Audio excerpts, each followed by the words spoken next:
And now, to say that I'm excited to welcome tonight's artist to the stage is a gross understatement. If we were talking about a scale of 1 to 10, I would already be at a 20, which is greater than 11.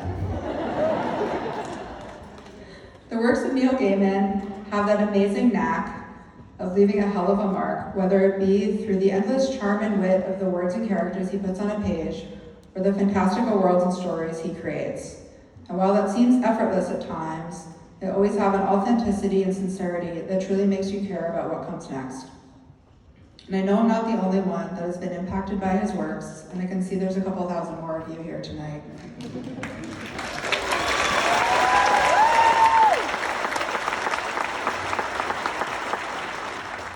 So please join me in welcoming Mr. Neil Gaiman.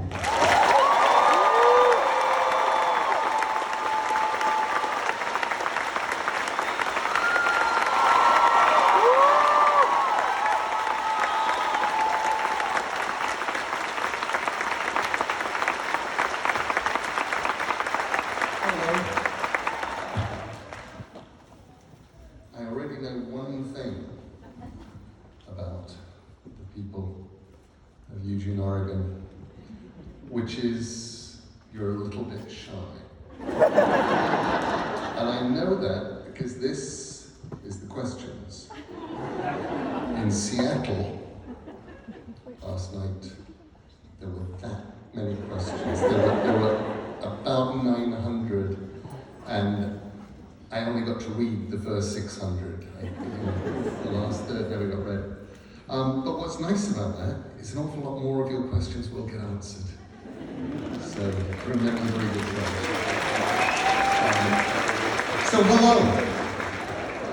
And hasn't it been a weird few years? This is me out on... This tour was meant to have been in April 2020. And I left America in August 2019, knowing that I would be back at the beginning of April 2020, a couple of weeks before I went out on a tour. And then it never happened. But things do happen eventually. And for a lot of us, this is the first time we've been in a large space with lots of other people. So welcome back.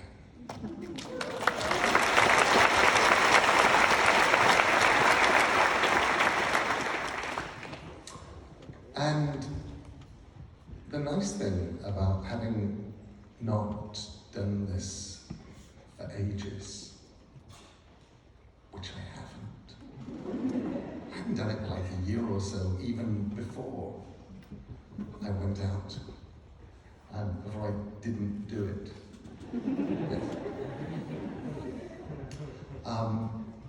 Is that everything is sort of fun and fresh for me. So you're going to get some new stuff, and you're going to get some old stuff, and because I've never actually come to Eugene before, you won't be able to tell the difference.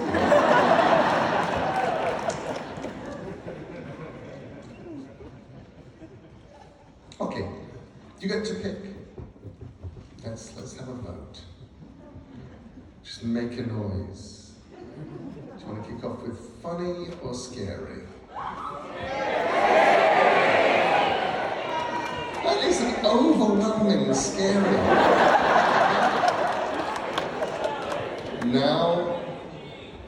Now I know two things about you.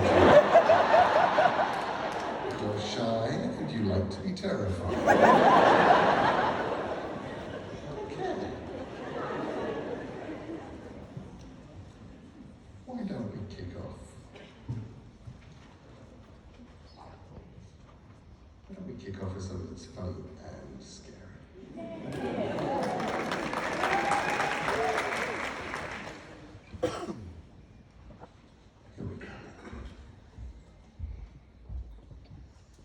It's a story called Click, Clack, the Rattle Bag.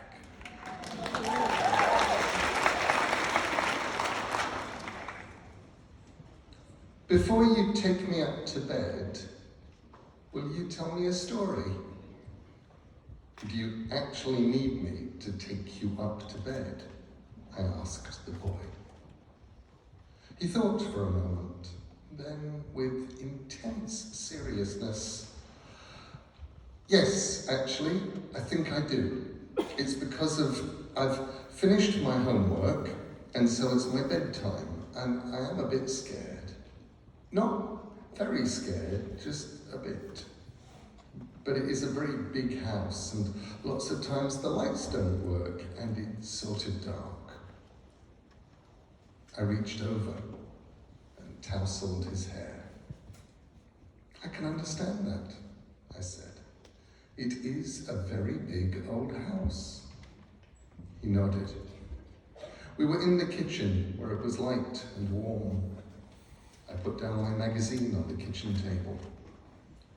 What kind of story would you like me to tell you?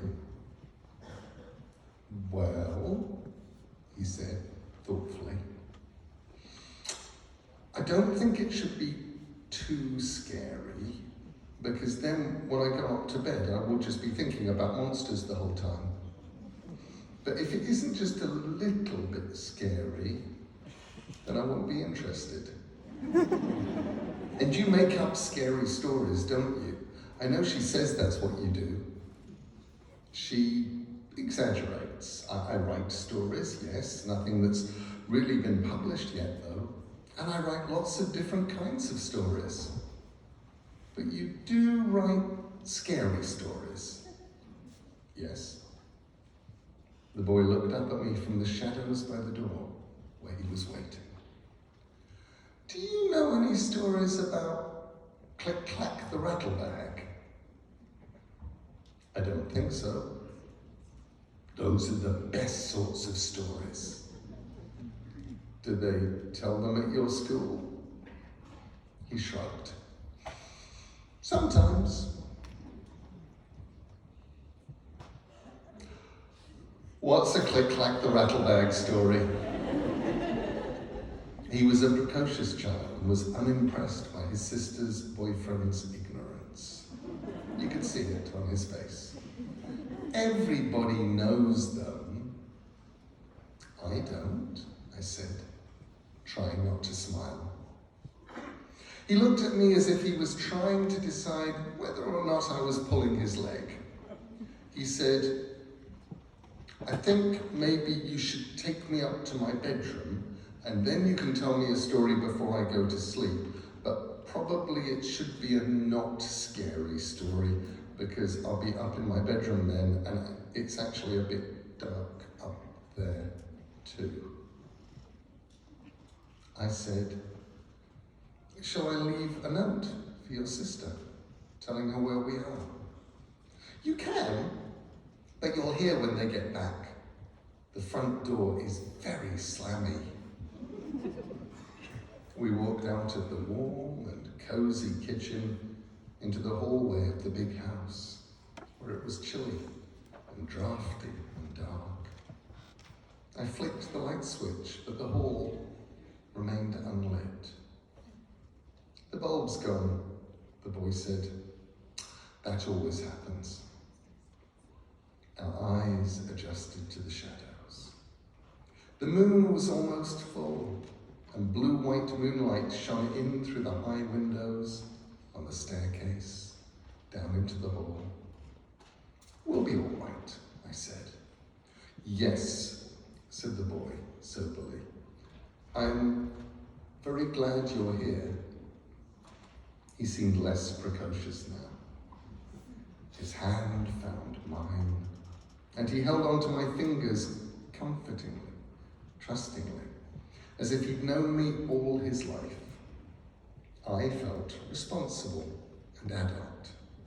I did not know if the feeling I had for his sister, who was my girlfriend, was love. Not yet. But I liked that the child treated me as one of the family. I felt like his big brother. And I stood taller, and if there was something unsettling about the empty house, I would not have admitted it for worlds. The stairs creaked beneath the threadbare stair carpet. Click-clacks, said the boy, are the best monsters ever. Are they from television? I don't think so. I don't think any people know where they come from. Mostly, they come from the dark.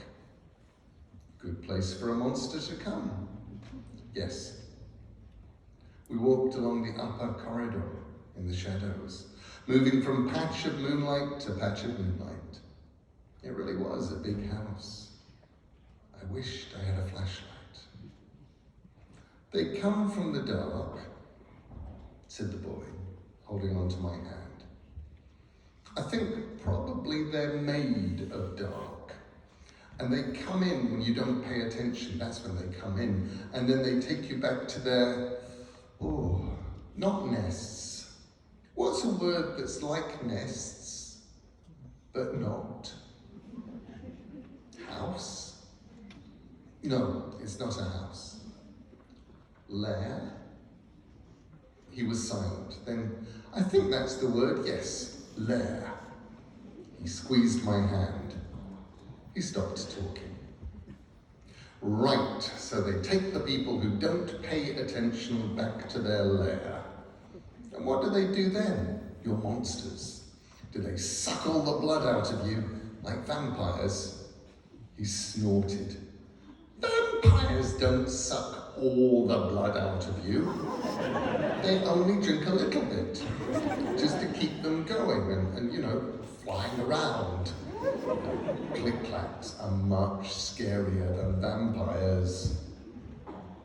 I'm not scared of vampires, I told him. Me neither. I'm not scared of vampires either. Do you want to know what click-clacks do? They drink you, said the boy. Like a Coke.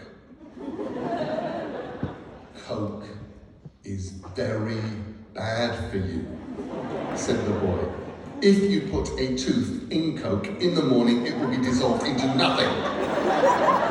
That's how bad Coke is for you and why you must always clean your teeth every night.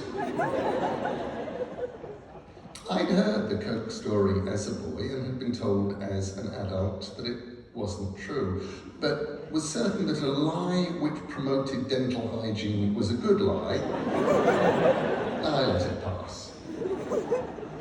Click-clacks drink you, said the boy. First they bite you, and then you go all icky inside, and your meat and all your brains and everything except your bones and your skin turns into a wet, milkshakey stuff.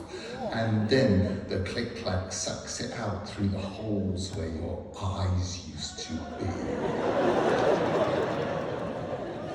That's disgusting, I told him. Did you make it up?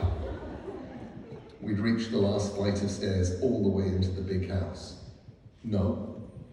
I can't believe you kids make up stuff like that. You didn't ask me about the rattle bag, he said. Right, what's the rattle bag? Well, he said sagely, a small voice from the darkness beside me.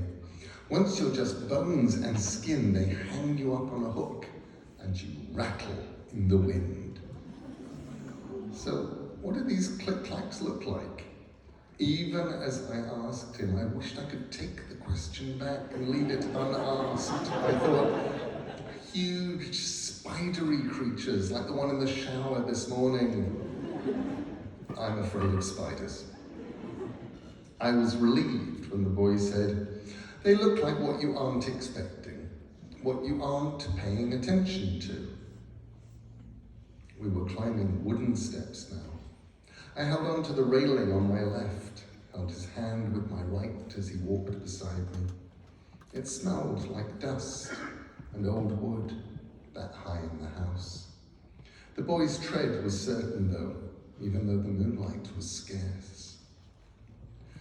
Do you know what story you're going to tell me to put me to bed? He asked. Like I said, it doesn't actually have to be scary. Or not really. Maybe you could tell me about this evening. Tell me what you did. Oh, that won't make much of a story for you. My girlfriend just moved into a new place on the edge of town. She inherited it from an aunt or someone. It's very big and very old. I'm going to spend my first night with her tonight. So I've been waiting for an hour or so for her and her housemates to come back with the wine and an Indian takeaway. See, said the boy. There was that precocious amusement again.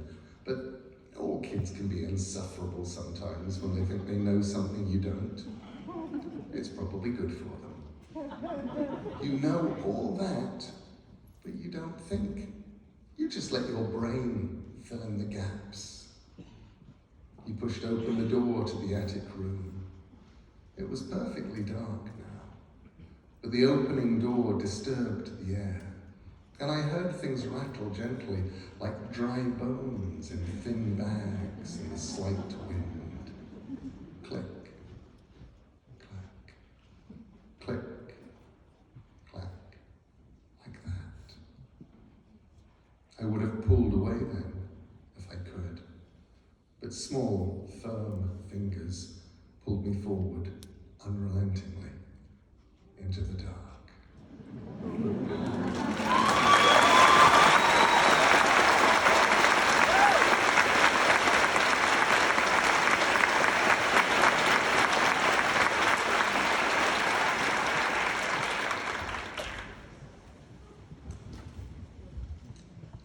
So,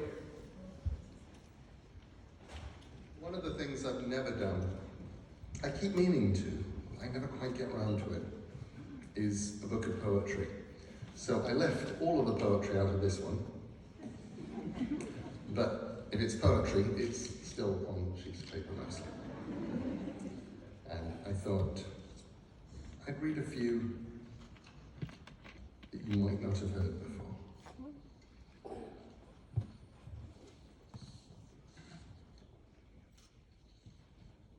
And this one is called Witchwork. The witch was as old as the mulberry tree.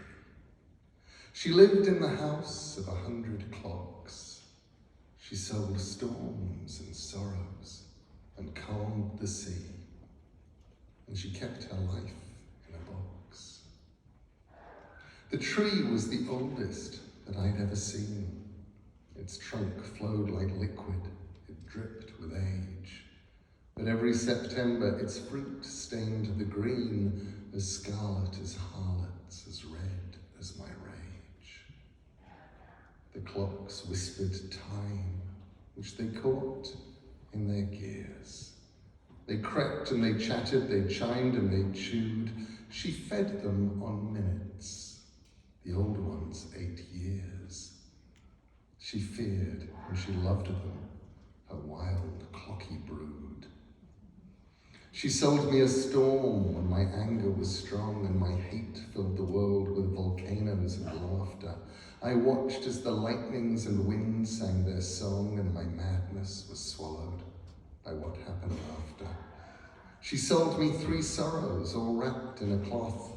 The first one I gave to my enemy's child. The second, my woman made into a broth. The third waits unused, for we reconciled. She sold calm seas to the mariners' wives, bound winds with silk cords, so the storms could be tied there. The women at home lived much happier lives, till their husbands returned, and their patience betrayed there. The witch hid her life in a box made of dirt, as big as a fist and as dark as a heart. There was nothing but time there, and silence and hurt, while the witch watched the waves with her pain and her art. But he never came back. He never came back. The witch was as old as the mulberry tree. She lived in the house of 100 clocks. She sold storms and sorrows and calmed the sea. And she kept her life in a box.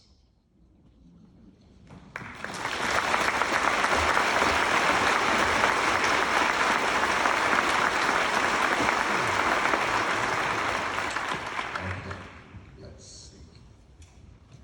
I should have put these in some kind of order. Which I never normally bother with because there's 900 of them and you don't try, but I could have done. Do you have a favourite Bob Dylan album?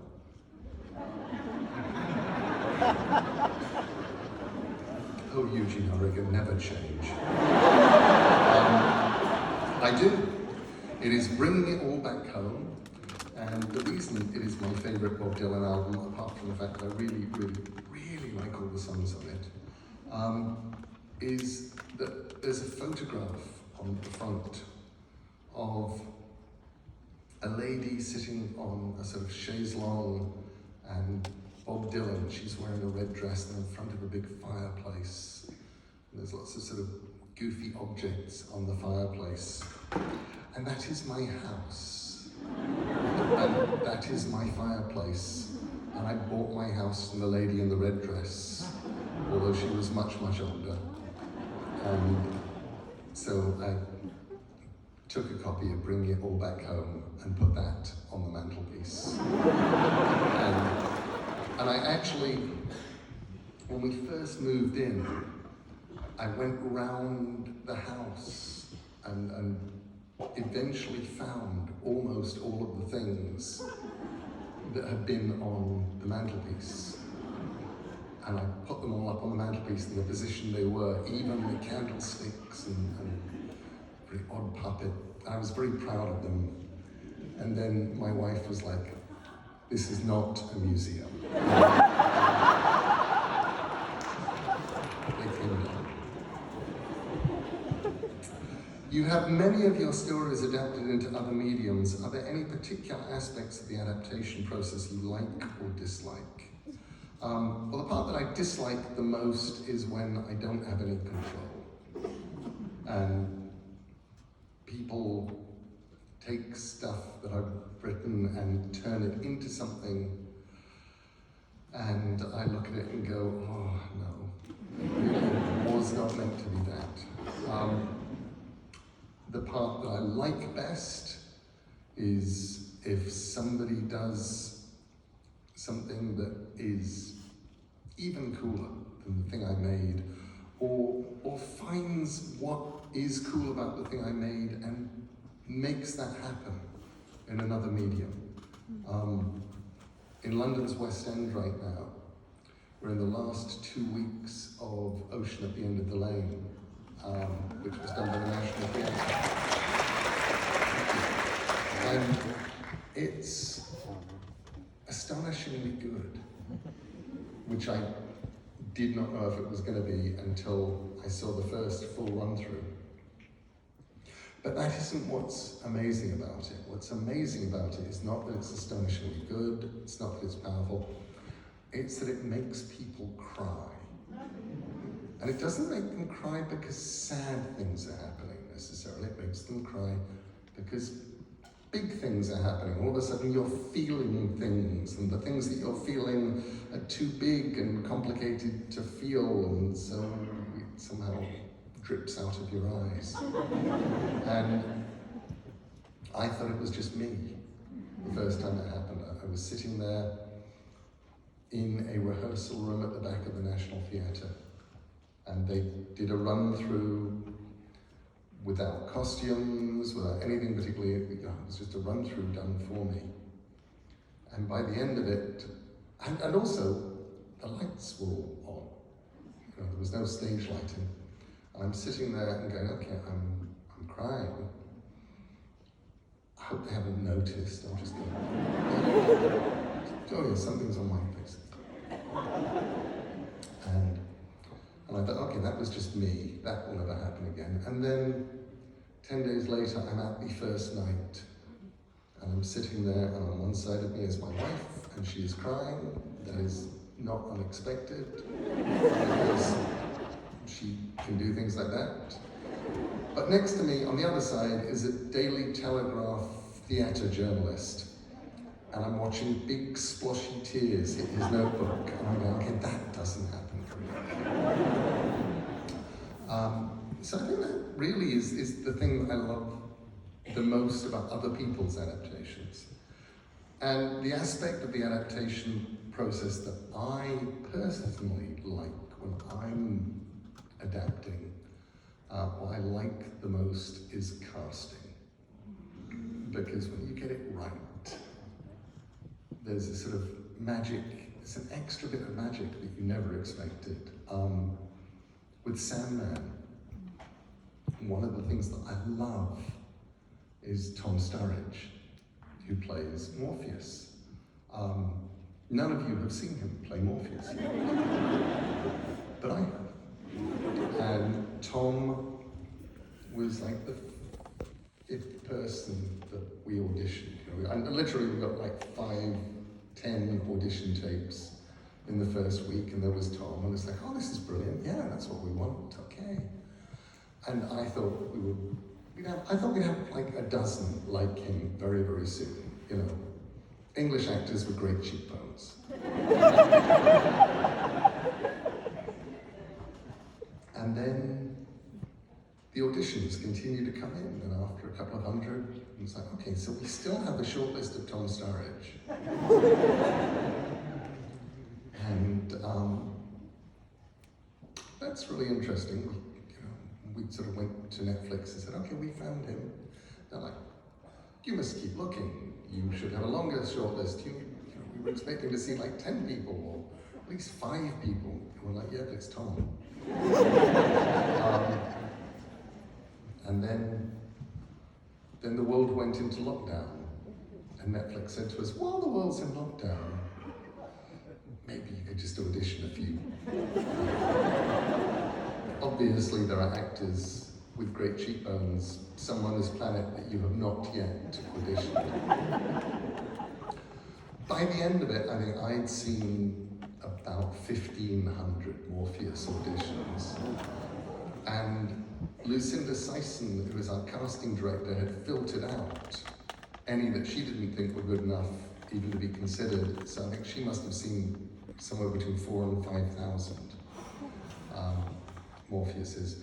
And we were it was summer of 2020, and we knew that we were going to start shooting in about October. And I phoned did a Zoom call with the nice people at Netflix and said, right, it's Tom.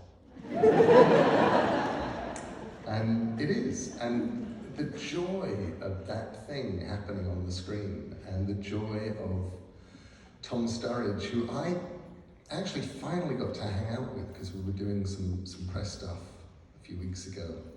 And I'd never really hung out with him before. I'd interviewed him once in the UK, but he was being very nervous then. He hadn't actually had to do all the acting, and since then he's had to do all the acting. And I'm like, oh, okay. So on the one hand, on the screen, there is Morpheus, Lord of Dreams, incarnate in every way that I've ever imagined, and he's here, and it works. And then there's this goofy, awkward schoolboy sitting next to me, who's an actor. So yeah, love the casting, it's fun.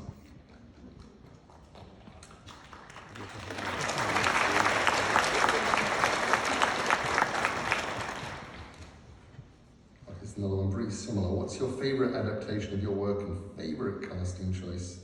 Toss up between Ocean at the End of the Lane and Coraline, the film.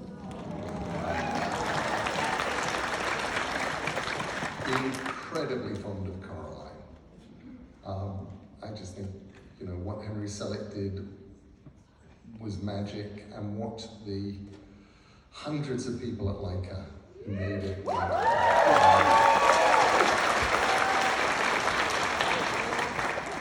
I was taught a lesson too at Leica.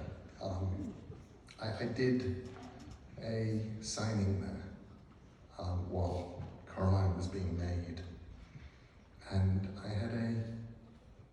carpenter, because everybody who was working on the film came, and somebody was in line, and he said, I'm a carpenter, he said, and I saw an interview that you did on the set of Stardust, where you were walking around this giant flying ship, and you were regretting the fact that carpenters had spent 2 months building it, and then there was a month that it was going to be shooting on the decks and going all the way through the ship, and then it was going to be demolished because it was too big to get out through the doors, and there was nowhere really we could have taken it anyway.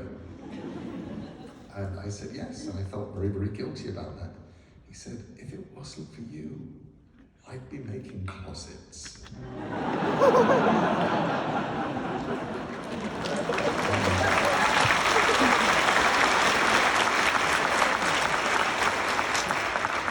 And that was the point I thought, okay, doing a good thing here.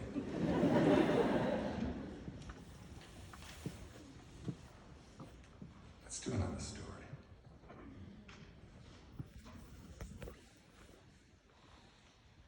All the ones I've marked up tonight seem to be slightly disturbing. Not really sure what they look like. Here we go. This is a story that isn't scary, it's just perhaps a little disturbing. It's called Other People. Time is fluid here, said the demon. He knew it was a demon the moment he saw it. He knew it just as he knew that the place was hell. There was nothing else that either of them could have been. The room was long, and the demon waited by a smoking brazier at the far end. A multitude of objects hung on the rock-grey walls, of the kind that it would not have been wise or reassuring to inspect too closely. The ceiling was low, the floor oddly insubstantial. Come close, said the demon, and he did. The demon was rake-thin and naked. It was deeply scarred, and it appeared to have been flayed at some time in the distant past. It had no ears, no sex. Its lips were thin and ascetic, and its eyes were a demon's eyes. They had seen too much and gone too far, and under their gaze he felt less important than a fly. What happens now? He asked. Now, said the demon, in a voice that carried with it no sorrow, no relish, only a dreadful, flat resignation. You will be tortured. For how long? But the demon shook its head and made no reply. It walked slowly along the wall, eyeing first one of the devices that hung there, then another. At the far end of the wall, by the closed door, was a cat o' nine tails made of frayed wire. The demon took it down with one three-fingered hand and walked back, carrying it reverently.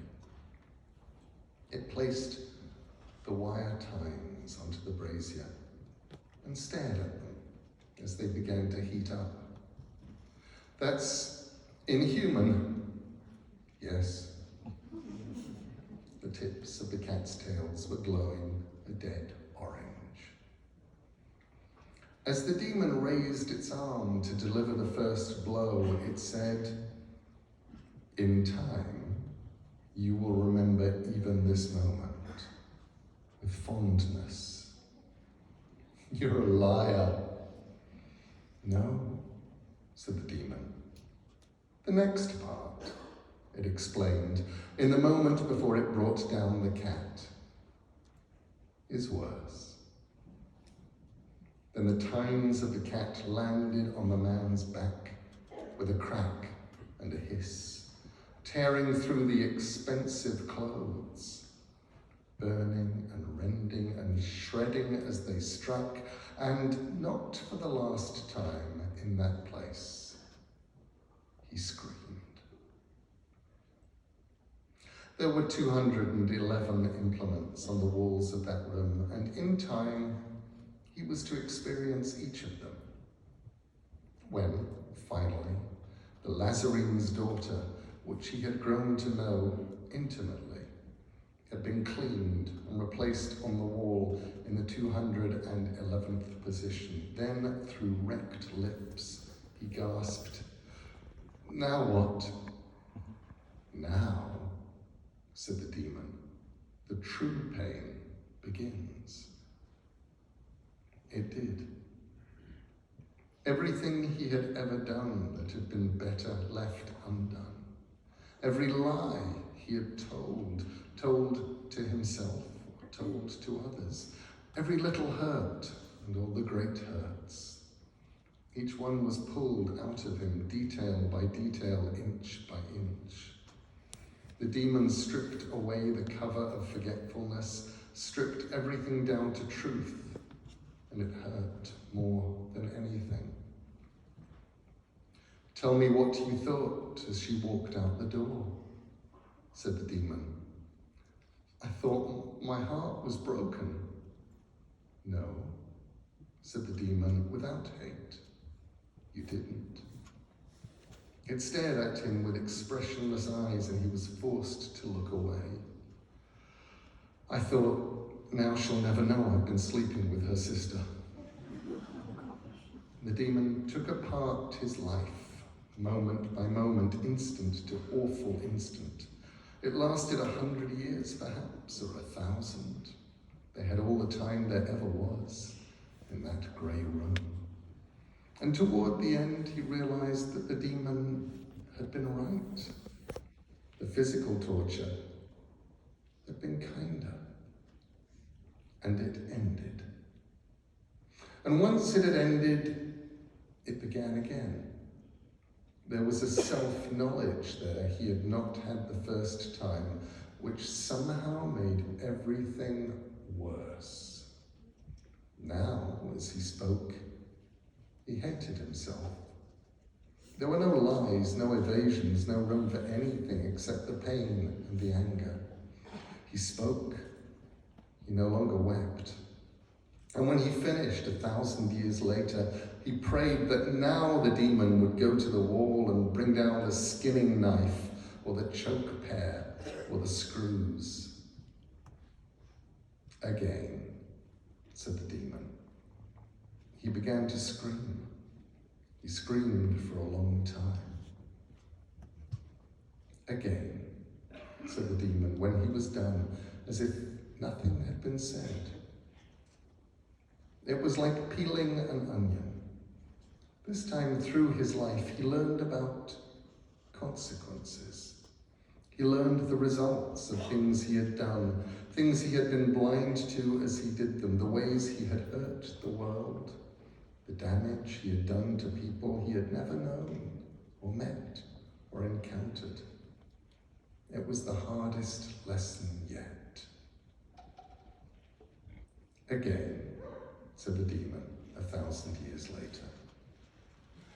He crouched on the floor beside the brazier, rocking gently, his eyes closed, and he told the story of his life, re-experiencing it as he told it from birth to death, changing nothing, leaving nothing out, facing everything. He opened his heart. When he was done, he sat there, eyes closed, waiting for the voice to say, "Again." But nothing was said. He opened his eyes. Slowly, he stood up. He was alone. At the far end of the room, there was a door. It opened. A man stepped through the door. There was terror in the man's face and arrogance and pride. The man who wore expensive clothes took several hesitant steps into the room and then stopped. When he saw the man, he understood. Time is fluid here, he told the new arrival.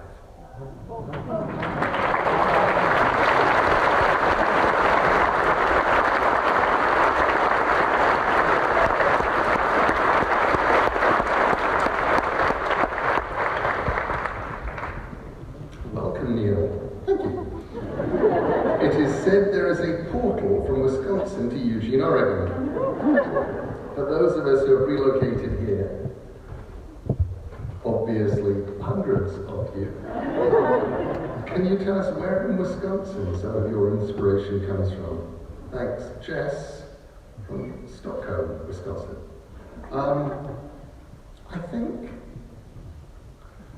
I mean, mostly just obvious places. You know, the house on the rock. The weirdest thing about the house on the rock in American Gods is that after writing the house on the rock sequence, I had to go in and take things out to make it believable. And they were all true things. It just got a bit much. People were like, okay, you're being silly now. I'm like, no, there really is a 100-piece orchestra of weird dummies playing. It's a thing, and everything there, and the sea monster with a boat in its mouth, and so I think, for me the best one was that. Although it is also true that I used to live very near a town called Menominee. It's a lovely word, Menominee. Yeah, exactly. Although it actually means wild rice in the local Native American dialect, so language. So, I would, in the winter, they would drive a car out onto the ice. And I would say, what is that car there for? And they said, oh, well, they, bet on when it's going to go in. And I came from England, where, it never actually gets cold enough to drive cars out onto the ice of lakes. It just doesn't happen there. And I would say, isn't this a kind of a strange thing to do? And they'd all go, no, that's what we do here. Having a writer's mind, I would go, well, obviously there's a body in the trunk.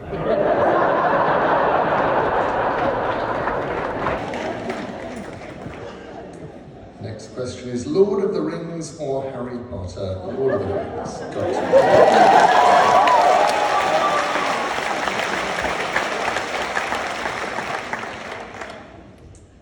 Has your son inspired any of your writing? If so, what kind of stories come from this? The great thing about kids, about having kids as an author, is you get to steal from them. And they never really get to complain.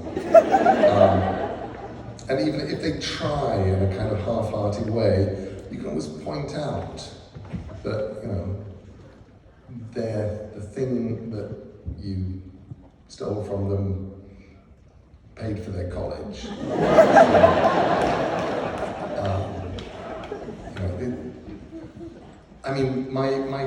My son Michael, who is now incredibly grown up and has 2 small boys of his own who I have not seen for 3 years and will see the day after tomorrow.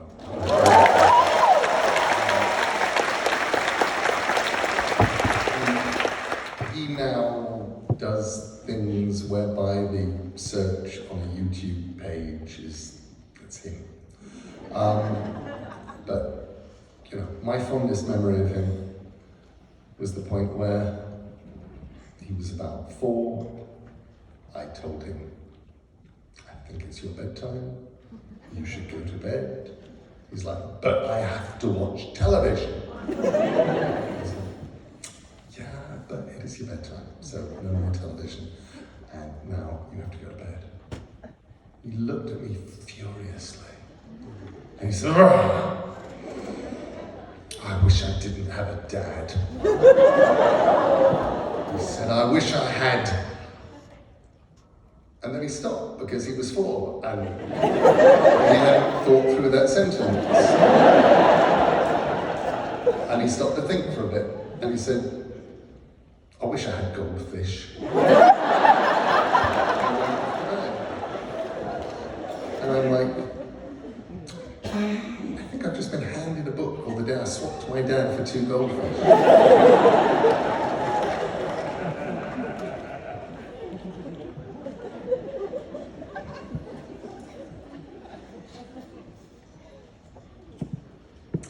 So,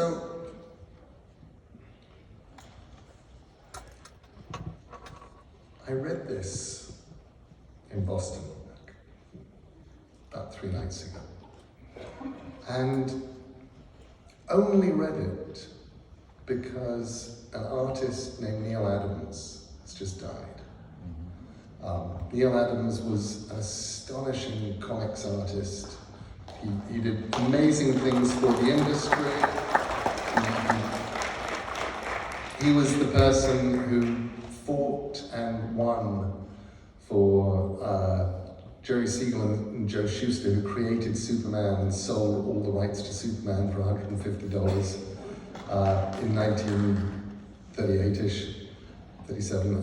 He got them paid. It was awesome. But one of the things he also did was completely reinvent Batman in the late 60s, early 70s.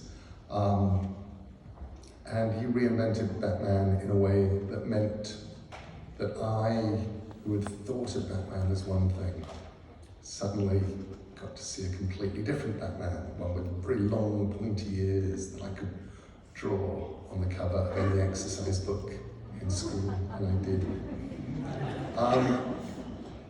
And Neil died a few days ago, and I thought, you know, I wrote that poem about Batman and about my relationship to Batman, and had never really thought it was the kind of thing that anybody except me would be interested in. But because Neil had passed, I thought, you know, I think I'm going to read it just for him. And I did. At which point my Twitter feed filled up with people saying, I love that Batman poem. And I thought, oh, maybe I'll read it again.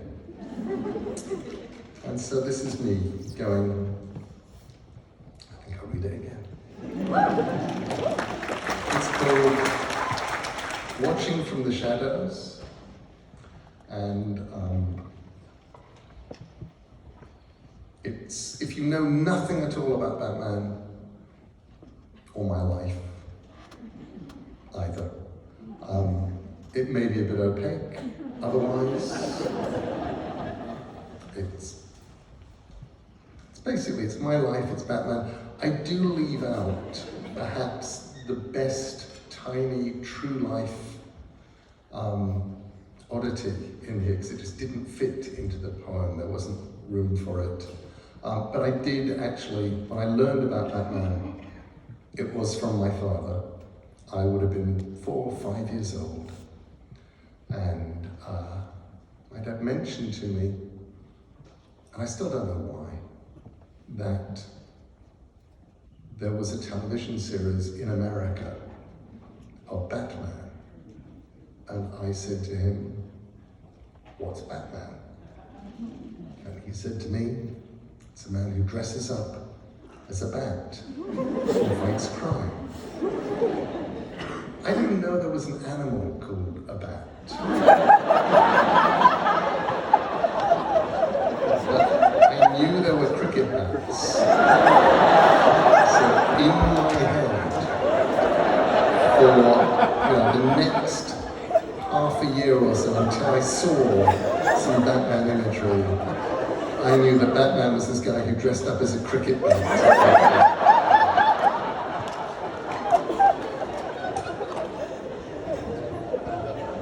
It's true. And this is called Watching from the Shadows.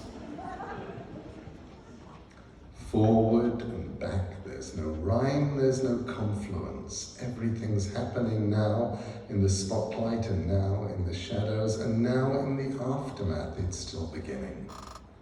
That's when the latest and greatest and darkest will fight the best villains and sometimes defeat them, and somewhere in Gotham, her pearls fall like tears to the stones of the alley, and always a small boy is silently watching.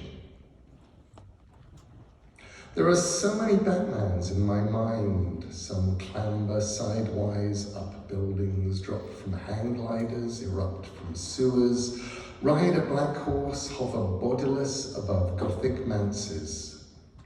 Mine is standing in the corner of this hotel room, his cloak a blue-black shroud of shadow as I write. I was 4. I still puzzle about it. Why did my father, who showed no interest in pop culture of any kind ever in my life, tell me about Batman, explain him to me? His father and mother had been killed by criminals, so he dressed up as a bat, whatever a bat was. I knew nothing of bats. Not then. By the time I was 6, a televisual Batman was more real than Santa Claus, and being neither invisible nor hypothetical, more real than God. Batman demonstrably was. I saw him on the screen, I heard him talk. The drunk on the midnight train said, "My brother invented Batman." "Your brother was Bob Kane." "Who?" "No, my brother Lorenzo. He was drunk. He was in Spain. He bet Bill Dozier that there was nothing so dumb he couldn't make it into a hit show. And then he said, 'Batman?'" The drunk on the midnight train seemed uncertain. Had his brother done the right thing? "The golden ring," he kept repeating, "like on the carousel.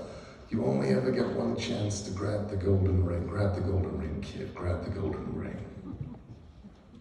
It wasn't that we thought Batman could fly, but we tried to fly like Batman anyway. He warned us not to. "We have no wings," Batman warned us. "We cannot fly." And Robin told us not to jump off high places. They could not fly, neither could we. Holy broken bones, we cared so much. I cared, was certain that this week's death trap would be unavoidable. My love for Batman, but oddly never for Adam West's Bruce Wayne, was pure, unsullied by the real. I ached for all the Batman in the world, was thrown out of a newsagent's, physically picked up and dropped outside because I needed to read everything Batman before deciding how to spend my shilling. I missed my TV fix when it was gone. All I had left was a hardcover annual and a couple of paperbacks, 2 panels to a page, Bill Finger and Lou Sayre Schwartz Anonymous, and so I read, reread forever. And then it changed. I found the comics. And as I found the comics, the Batman found his the. And Robin went off to college. The Batman prowled alone, silently, appeared, mysteriously investigated. He was watching from the shadows. So now I'm 10. The Phantom Stranger teams up with the Batman to save a hell child. I learned about myself. I had not known I liked horror or mystery. And now these worlds opened up to me like graves, bat gifts. And so I drowned in them, drunk on skulls and people trapped in mirrors by their evil deeds forever. Doodled on school books always, all Aparo and Adams and Wrightson, ears that could puncture any ceiling, cloak that stretched out behind him like a highway into night. I walked away from Batman and from comics when I was 17. Came back when I was 23. Frank made Dark Knight soon after.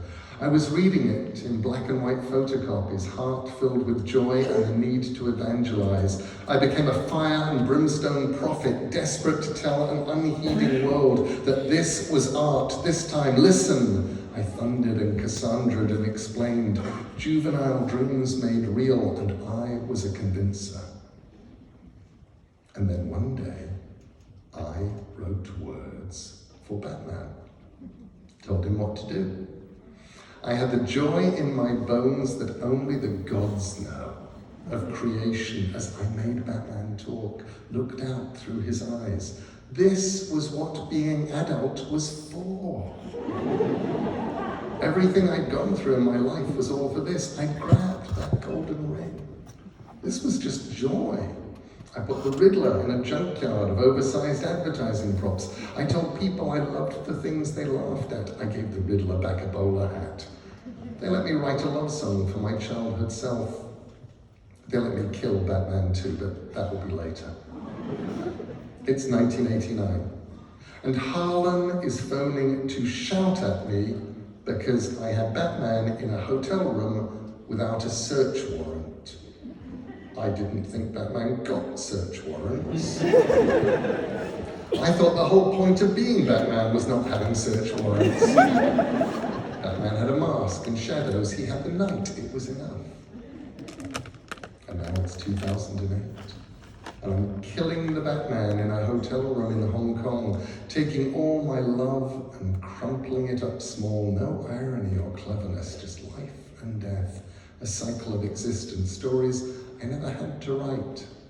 And Andy, looking like anyone I'd ask him to be, 100 Batmans staring at the world, each one swallowed by the night. So many Batmans. We find them and we love them, we bring them like a firebrand in a hall of mirrors, and all the Batmans do the things that Batmans do. I'm old now. I still don't know quite how that happened. And when I die, perhaps they'll find a tiny bat still fluttering in my chest and not a heart. My Batman is a personal, unchanging thing. He stands in shadows in the corners of the hotel room, just watching, breathing so quietly I do not know if he is there at all. When I was a child, Batman existed to defend me. Now, he puts up with me, knows that I meant well, and also knows that sometimes we wake up on the wrong side of the mirror and a joker's eyes stare back at us from the glass. It's weird to be old. I touched the magic and then passed it along as best I could. And what if the drunk on the train was right and his brother truly made the worst thing he could? It still lit a fuse in our hearts. We explode and we fragment like holograms. Each piece displays the whole forward and back. There's no rhyme to it, no confluence. Everything's happening now in the spotlight, and now in the shadows, and now in the aftermath. It's still beginning. To all of the dreamers, the readers, the artists and editors, writers and letterers, colorist backroom folk, each of them touched him if just for a moment. Bob Kane began something bigger than he was. Somewhere in Gotham, pearls fall like tears to the stones of the alley, and one small boy stares at two crumpling people and blood on the cobbles, resolves to string all of the pearls back together.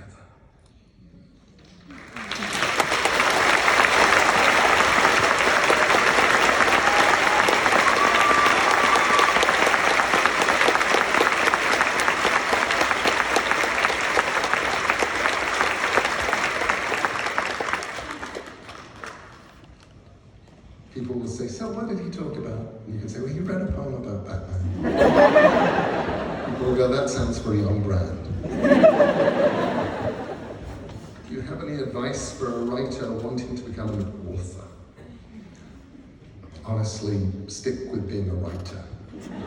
I think writer feels like an honourable profession. Author sounds like somebody who probably did it in a murder mystery. Do not auth unless you have to, just write.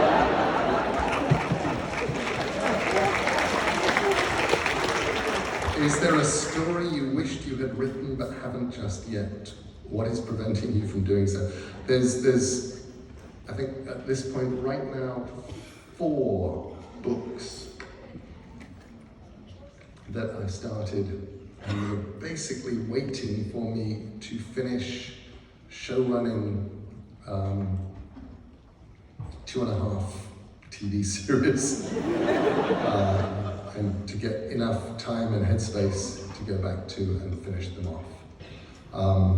So what is preventing me from doing so? Good Omens 2, Anansi Boys,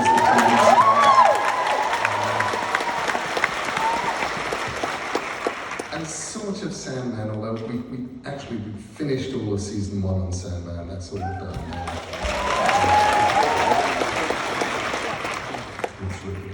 Have you read any of Alan Moore's recent work? I actually am very excited because I have a book, I was sent an advance copy of a book called Illuminations, which is Alan's short story collection. It's his collection of his favourite short stories that he's written, I guess over the last, must be something like 35, 40 years. And I'm really excited to read that. Can you comment on your experience working on Princess Mononoke? I loved the Princess Mononoke bits. I loved all of the bits that were actually involved with trying to make... Okay, so lots of people don't know that I did the English language script for the film Mr. Miyazaki's amazing animated movie, Princess Mononoke.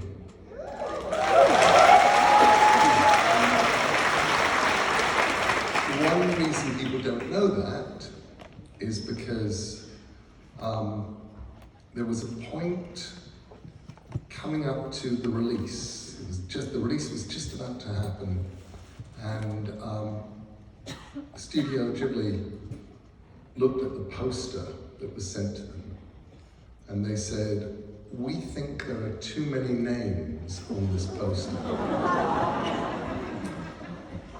Meaning, would some of these Miramax executives please take themselves off the poster?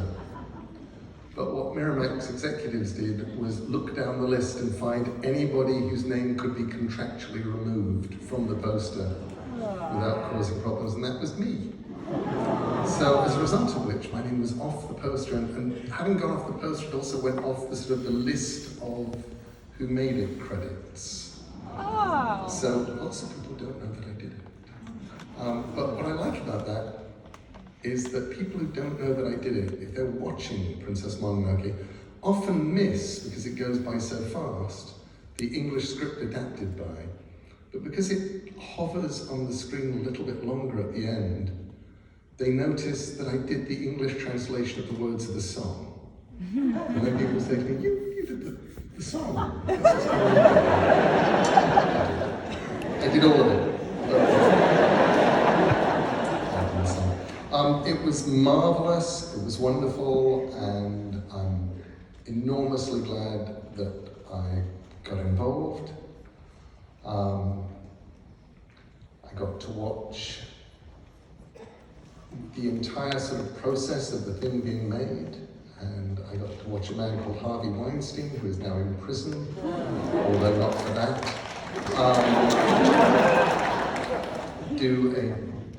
at the end of the Lincoln Center screening, Harvey, who was part of very much, sidled over to me and said, I'm going to tell Mr. Miyazaki to cut 20 minutes from it.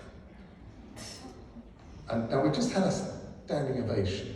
So I'm like, why? What 20 minutes? He said, it's 20 minutes too long. If we cut 20 minutes from it, we can do 2 shows a night. Oh. 2 screenings a night, it's just too long. And I said, okay, yeah, there is a contract that he signed with Disney that means you can't take out a frame. So, not gonna happen, Harvey. And he's like, you just wait. So that evening, we go from the Lincoln Center screening to a wonderful little dinner for basically honoring Mr. Miyazaki. And after the main course is served, Mr. Miyazaki, along with Mr. Suzuki, his producer, go outside to have a cigarette. And Harvey gets up and he comes over. He says, I'm going outside. Can I tell you? You want to come? I'm like, no. 5 minutes later, Harvey comes back, tucks into his dessert. There is no Mr. Miyazaki. There is no Mr. Suzuki. I say, how did that go then? He said, they've gone back to their hotel. I said, so you've given up on the idea? He said, no. He said, tomorrow, the New York Times is going to come out. It's going to say it was too long. When it says that, I'll send it to them and we'll cut it. I'm like, okay. Next morning, the New York Times comes out, says it's a work of art, says it's remarkable, praises my script adaptation for being poetic and beautiful. All of this stuff. At no point does it say it is too long. And the following day, Harvey cuts the number of cities that he is going to release Princess Mononoke into to about 10, and announces that he and they're not actually going to make a fuss of anything for the premiere, and I come out for the premiere on my own. And that is, and I know Harvey is in prison for awful things that he did to actual people, but I like to think just a tiny bit of it is for what he did to Princess Mononoke.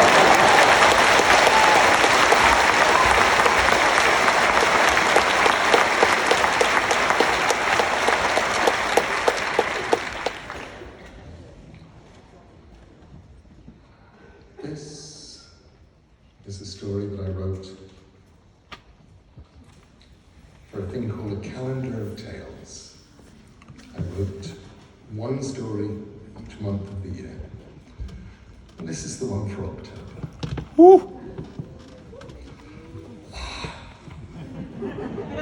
That feels good, I said. I stretched my neck out to get out the last of the cramp. It didn't just feel good, it felt great, actually. I'd been squashed up inside that lamp for so long. You start to think that nobody's ever going to rub it again. You're a genie, said the young lady with the polishing cloth in her hand. I am. You're a smart girl, Toots. What gave me away? Appearing in a puff of smoke, she said, and you look like a genie. You've got the turban and the pointy shoes. I folded my arms and blinked. Now I was wearing blue jeans, grey sneakers, and a faded grey sweater, the male uniform of this time and this place. I raised a hand to my forehead and I bowed deeply. I am the genie of the lamp, I told her. Rejoice, O fortunate one. I have it in my power to grant you 3 wishes. And don't try the I wish for more wishes thing. I won't play and you'll lose a wish. Right, go for it. I folded my arms again.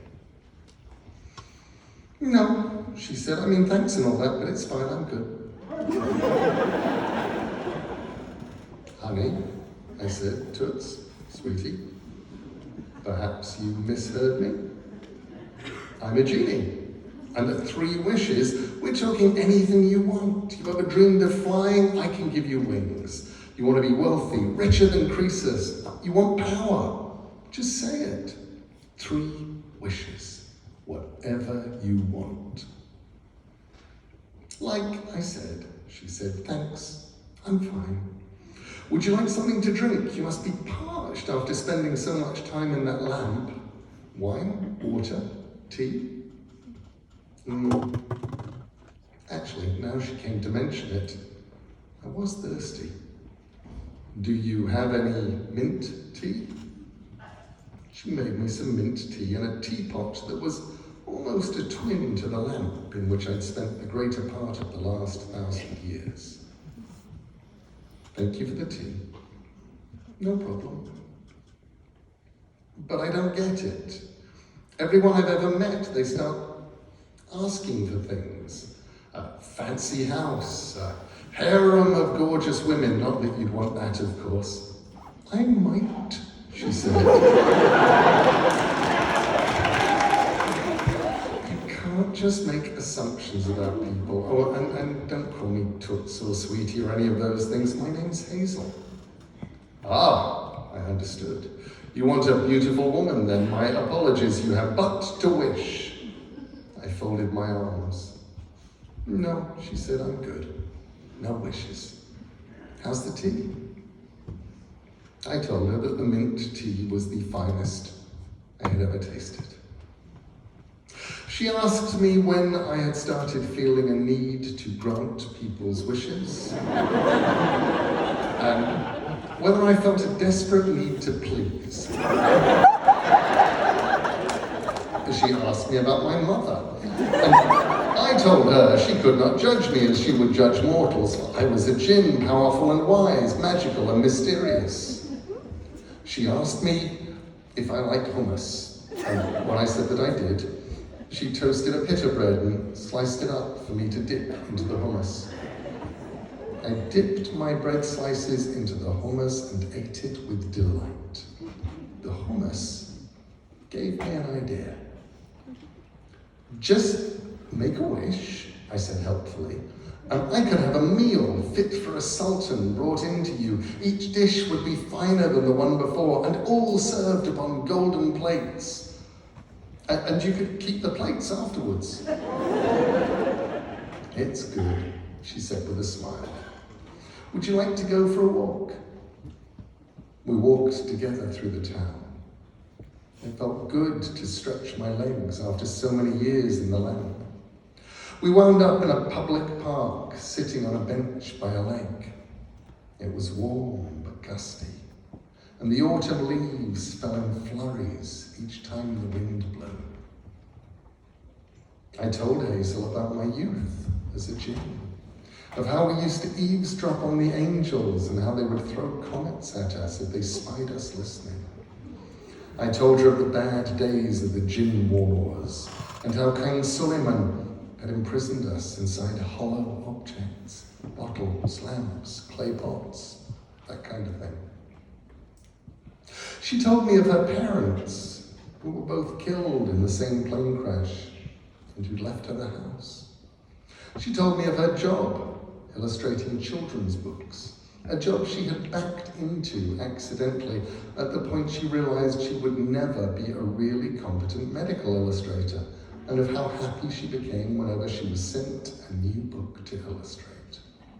She told me she taught life drawing to adults at the local community college one evening a week.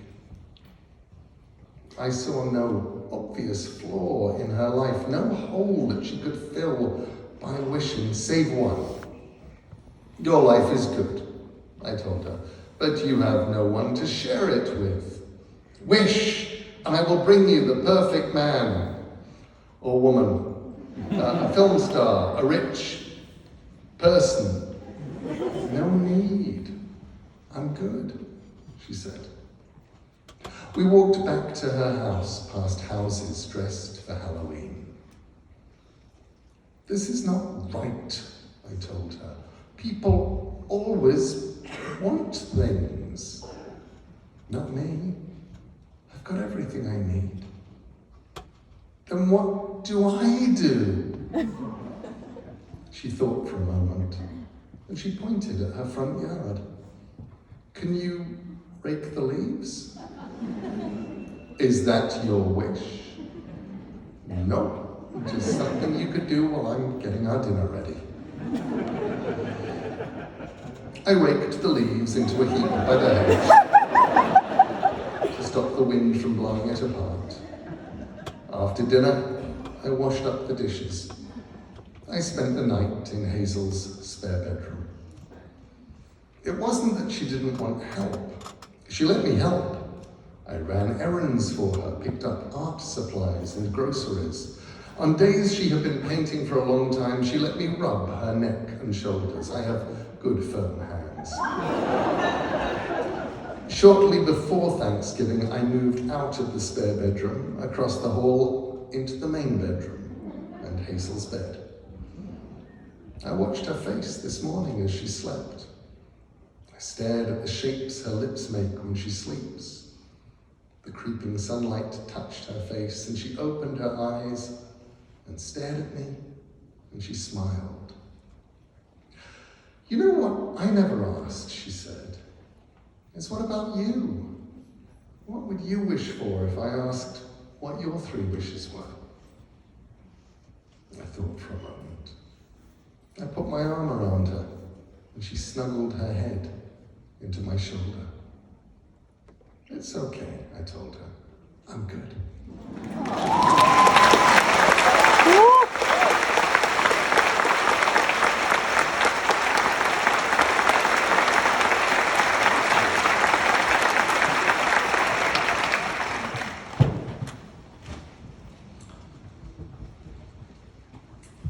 This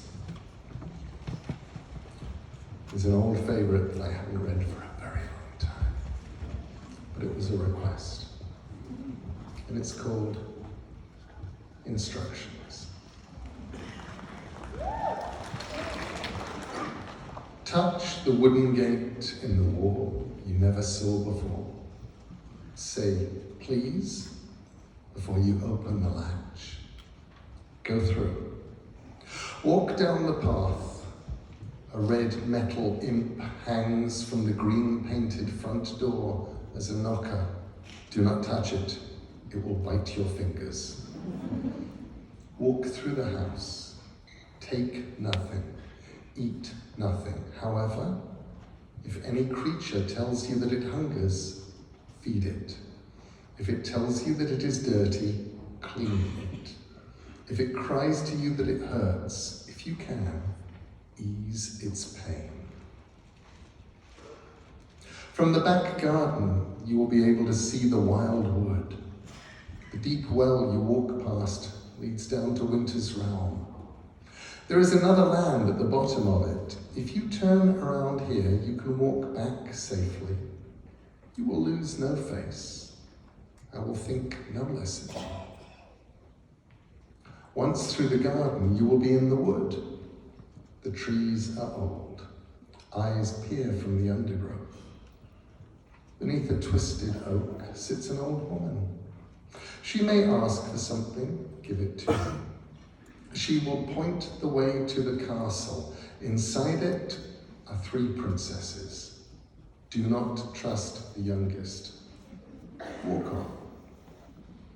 In the clearing beyond the castle, the 12 months sit about a fire, warming their feet, exchanging tales. They may do favors for you if you are polite. You may pick strawberries in December's frost. Trust the wolves, but do not tell them where you are going. The river can be crossed by the ferry. The ferryman will take you. The answer to his question is this: if he hands the oar to his passenger, he will be free to leave the boat. Only tell him this from a safe distance. If an eagle gives you a feather, keep it safe. Remember that giants sleep too soundly, that witches are often betrayed by their appetites. Dragons have one soft spot somewhere always. Hearts can be well hidden, and you betray them with your tongue. Do not be jealous of your sister. Know that diamonds and roses are as uncomfortable when they tumble from one's lips as toads and frogs. Colder too, and sharper, and they cut. Remember your name. Do not lose hope. What you seek will be found. Trust ghosts. Trust those that you have helped to help you in their turn. Trust dreams. Trust your heart. And trust your story. When you come back, return the way you came. Favors will be returned. Debts be repaid. Do not forget your manners. Do not look back. Ride the wise eagle. You shall not fall. Ride the silver fish. You will not drown.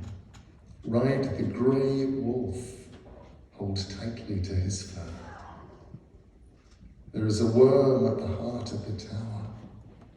That is why it will not stand. When you reach the little house, the place your journey started, you will recognize it, although it will seem much smaller than you remember. Walk up the path, and through the garden gate you never saw before but once. And then go home, or make a home, or rest.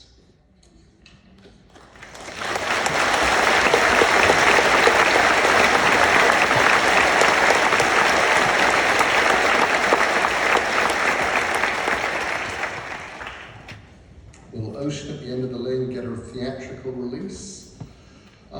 It's just wrapping up on London's West End. It will then do a UK tour. Fingers crossed, there is a very good possibility, given the reviews and the reaction to it, it may go to Broadway in 23.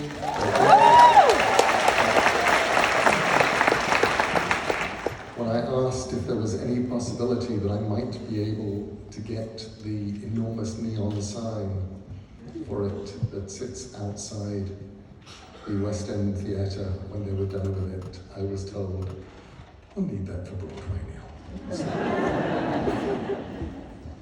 Do you sometimes find yourself influenced by authors subconsciously and not on purpose? I'm sure I do.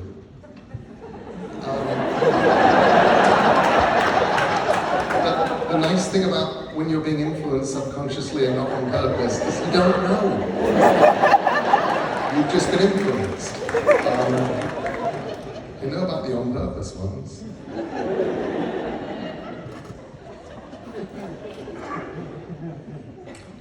I'm writing a paper about the ocean at the end of the lane. Should I focus on the suicide or the affair? Why?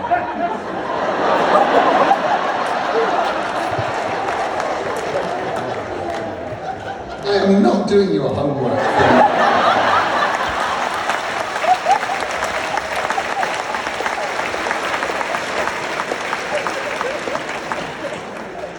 It is your paper. Do you have a favorite fairy or folktale? If so, which? Thank you. They change a lot. But I was thrilled that the Penguin Book of English Folktales, which has been out of print for about 30 years, is coming back into print because it has a story in it called The Flying Children. And it's a story I retold in Sandman at one point just because I thought everybody should know this story. And it's just this awful story about this man who is terrible to this woman and gives her 3 children but won't marry her, and then she warns him that, you know, he's not nice to her, the children will fly away. And one day he comes back and the children fly away. And then he gets really upset and he kills her. And then she comes back as a huge worm with his wife's face and eats her. I just figure all human life is there. And whenever I get told off for anything I've done in any book that a child might read, I think, you know, it used to be so much worse. As a hermit writer, more afraid of success than failure, I understand that one. I'm deeply impressed by authors who do these kind of events. What fuels you about these public appearances, and what drains or upsets you, and how do you cope with the latter? That's a really good question. I think success is much scarier than failure. Failure is kind of easy and comforting, and sometimes sort of comfortable. And I've got to the point where I can do events like this and kind of enjoy them because I've been doing them for a very long time. I've been doing them for about 30 years, almost 30 years. And initially it was okay because they were just always benefits for the Comic Book Legal Defense Fund. And I thought, okay, well, I don't have to be any good because it's for a good cause. And gradually, for probably the first 20 odd years of that 30, they were terrifying. And I would be standing in the wings before going on, suddenly remembering that I had forgotten that these things were terrifying. And I would come on, and I think audiences could actually see my terror and took some kind of pity. It was sort of beautiful because they forgave me and loved me because I was so obviously scared. And some of it is just, you do it. It's like being interviewed. These days, people put cameras in my face and ask questions, and I just talk. I will never forget the first time I was interviewed. It was for a book called Violent Cases. It was on a TV show called South of Watford in London in 1987. The interviewer was a man called John Lloyd, and they turned on the camera, and Johnny said, "So Neil, what exactly is a graphic novel?" And I went like this.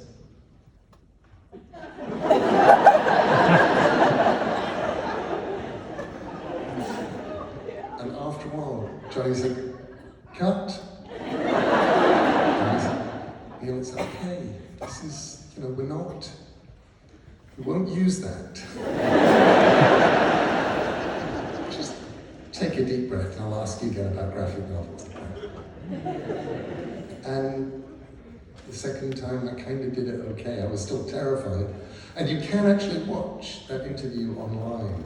It's made it onto YouTube. And I watch it. And I know that I am speaking about 5 times as fast as any human being can normally comfortably talk. And I know that's because of the incredible amounts of adrenaline that are just flooding my system and slowing time down. But you do it. And honestly, the answer is A, you don't have to. I do these things because they're kind of fun for me now. I love reading. I love the fact that I can bring an audience together and I can tell them stories and I can read to them.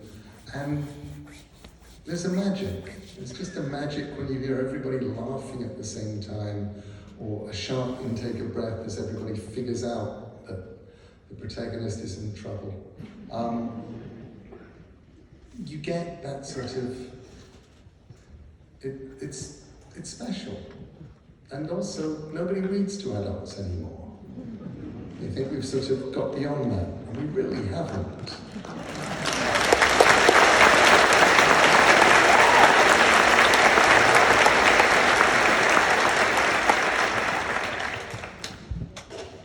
So that's why I do it. I do it because it's fun. There is no obligation. If you're a hermit sort of writer, be a hermit sort of writer. It's like the people who say, "Do I have to be on social media?" in order to be a writer. It's like, no, you don't.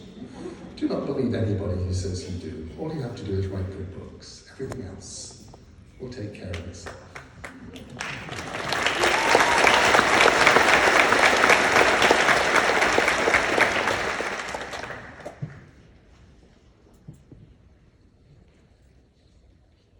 This was the April tale. Given that April has just finished, I thought I'd read it as a kind of little memorial. You know you've been pushing the ducks too hard when they stopped trusting you. And my father had been taking the ducks for everything he could since the previous summer. He'd walk down to the pond. "Hey ducks," he'd say to the ducks. By January, they just swim away. One particularly irate drake, we called him Donald, but only behind his back, ducks are sensitive to that kind of thing, would hang around and berate my father. "We ain't interested," he'd say. "We don't want to buy nothing you're selling, not life insurance, not encyclopedias, not aluminum siding, not safety matches, and especially not damp proofing." "Double or nothing," quacked a particularly indignant mallard. "Sure, you'll toss us for it with a double-sided quarter." The ducks, who had got to examine the quarter in question when my father had dropped it into the pond, all honked in agreement and drifted elegantly and grumpily to the other side of the pond. My father took it personally. "Those ducks," he said, "they were always there, like a cow you could milk. They were suckers, the best kind, the kind you could go back to again and again, and I queried the pitch. You need to make them trust you again," I told him. Or better still, you could just start being honest. Turn over a new leaf. You have a real job now. He worked at the village inn, opposite the duck pond. My father did not turn over a new leaf. He barely even turned over the old leaf. He stole fresh bread from the inn kitchens. He took unfinished bottles of red wine, and he went down to the duck pond to win the ducks' trust. All of March, he entertained them. He fed them. He told them jokes. He did whatever he could to soften them up. It was not until April, when the world was all puddles and the trees were new and green and the world had shaken off winter, that he brought out a pack of cards. "How about a friendly game?" asked my father. "Not for money." The ducks eyed each other nervously. "I don't know," some of them muttered warily. Then one elderly mallard I did not recognize extended a wing graciously. "After so much fresh bread, after so much good wine, we would be churlish to refuse your offer. Perhaps gin rummy or happy families? How about poker?" said my father with his poker face on. And the ducks said yes. My father was so happy. He didn't even have to suggest that they start playing for money just to make the game more interesting. The elderly mallard did that. I'd learned a little over the years about dealing off the bottom. I'd watched my father sitting in our room at night, practicing over and over. But that old mallard could have taught my father a thing or two. He dealt from the bottom, he dealt from the middle. He knew where every card in that deck was, and it took just a flick of a wing to put them exactly where he wanted them. The ducks took my father for everything. His wallet, his watch, his shoes, his snuff box, and the clothes he stood up in. If the ducks had accepted a boy as a bet, he would have lost me as well. And perhaps in a lot of ways he did. He walked back to the inn in just his underwear and socks. Ducks don't like socks, they said. It's a duck thing. At least you kept your socks, I told him. That was the April that my father learned not to trust ducks.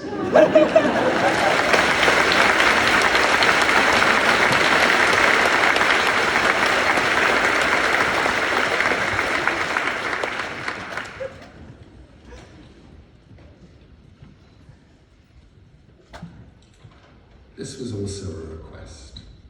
I haven't read it for a very, very long time. It's called Going Wadwo. And Wadwo is a real word, although it doesn't sound like it ought to be. Wadwo or Wadwos are the wild men of the woods. Shedding my shirt, my book, my coat, my life, leaving them, empty husks and fallen leaves, going in search of food and for a spring of sweet water. I'll find a tree as wide as 10 fat men, clear water rilling over its grey roots, berries I'll find, and crab apples and nuts, and call it home. I'll tell the wind my name, and no one else. True madness takes or leaves us in the wood halfway through all our lives. My skin will be my face now. I must be nuts, sense left with shoes and house. My guts are cramped. I'll stumble through the green back to my roots and leaves and thorns and buds and shiver. I'll leave the way of words to walk the wood. I'll be the forest's man and greet the sun and feel the silence blossom on my tongue like language.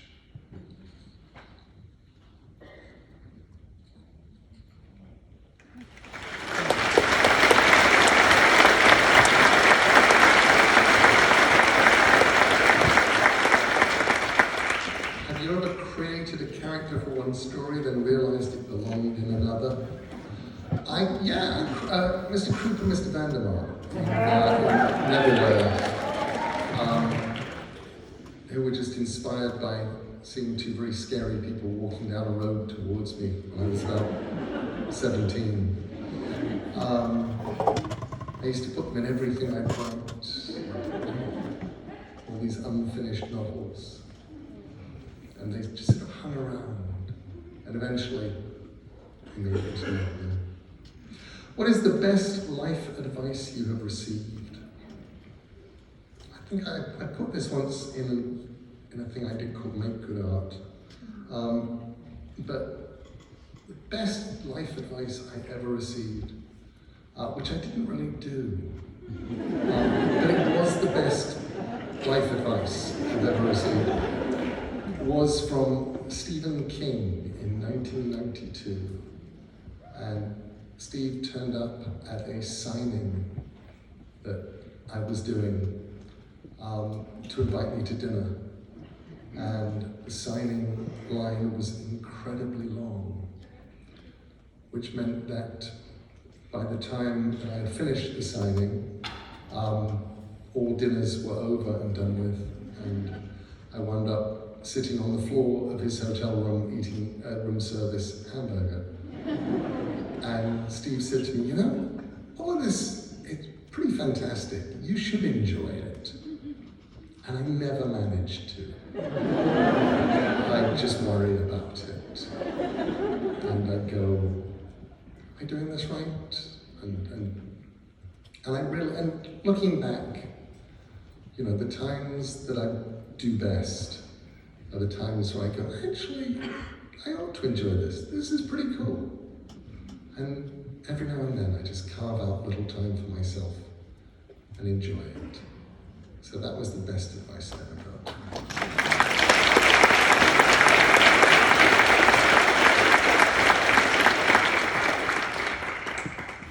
And this is going to be the last poem of the night. That was the correct noise to make. Had you gone, how good. I wrote this for the United Nations High Commission on Refugees. And I wrote it a few years ago as winter was coming. And back then, there were many millions of refugees who'd left their lives, particularly at that point in Syria, more recently from Afghanistan, even more recently from Ukraine. And I went to Twitter and I said, tell me about being warm. What are your memories of warmth? What memories does the word warm conjure up for you? And about 1,200 people replied. And I printed out all 1,200 tweets and went through and read them all. And then I wrote this. It's called What You Need to Be Warm. A baked potato of a winter's night, to wrap your hands around or burn your mouth. A blanket knitted by your mother's cunning fingers or your grandmother's.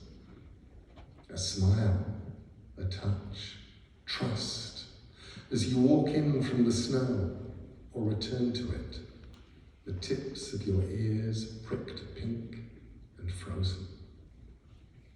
The tink, tink, tink of iron radiators waking in an old house. To surface from dreams in a bed burrowed beneath blankets and comforters. The change of state from cold to warm is all that matters, and you think just one more minute snuggled here before you face the chill. Just one. Places we slept as children, they warm us in the memory. We travel to an inside from the outside, to the orange flames of the fireplace or the wood burning in the stove. Breath ice on the inside of windows to be scratched off with a fingernail, melted with a whole hand. Frost on the ground that stays in the shadows, waiting for us. Wear a scarf, wear a coat, wear a sweater, wear socks, wear thick gloves. An infant as she sleeps between us. A tumble of dogs, a kindle of cats and kittens. Come inside, you're safe now. A kettle boiling at the stove, your family or friends are there. They smile. Cocoa or chocolate, tea or coffee, soup or toddy. What you know you need, a heat exchange. They give it to you, you take the mug and start to thaw. While outside, for some of us, the journey began as we walked away from our grandparents' houses, away from the places we knew as children, changes of state and state and state, to stumble across a stony desert or to brave the deep waters, while food and friends, home, a bed, even a blanket become just memories. Sometimes it only takes a stranger in a dark place to hold out a badly knitted scarf, to offer a kind word, to say we have the right to be here, to make us warm in the coldest season. You have the right to be here. Thank you.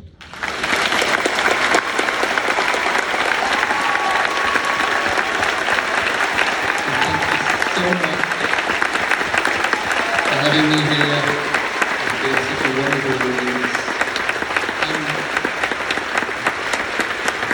thank you for enlightening me as the nature of Eugene Oracle. You're wonderful. Good night.